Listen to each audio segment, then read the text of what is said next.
বাচ্চাদের স্কুল না থাকলে বাচ্চারা মনে হয় হাতির পাঁচ পা দেখে। স্কুলে ঠিক যতক্ষণ থাকে ততক্ষণই ফোনটা ঘাঁটতে পারে না, বাড়ি আসা মাত্রই শুরু করে দেয় হলো ফোন ঘাঁটা। এই 4 দিন ছুটি, সারাক্ষণ ফোন ঘেঁটে একদম চোখটার 12টা বাজিয়ে ফেলবে। প্রচণ্ড বকা দিয়েছি, সেটা তোমরা বড় ব্লগে দেখতেই পাবে। আর এইখানে দেখো, যেহেতু পৌষ সংক্রান্তিতে আমাদের কাচাকুচি করতে হয়, তাই একটু একটু করে মা অনেকটাই কাচাকুচি করে ফেলেছে। আজকে একদম ফাইনাল কাচাকুচি, কারণ আজকে সংক্রান্তির আগের দিন আমি পর্দাগুলোকে খুলে দিচ্ছি, এগুলো হলো মা কেচে নেবে।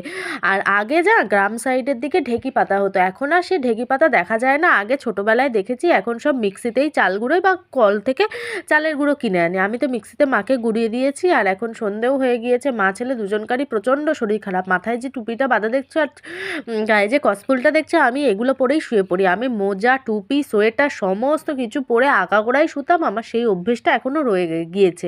আর বাচ্চাকে তো এইসব সোয়েটার ফোয়েটার পরানো যায় না, ওকে এই কসফুলটা পরিয়ে শুয়ে দেবো। আমাদের এখানে প্রচণ্ড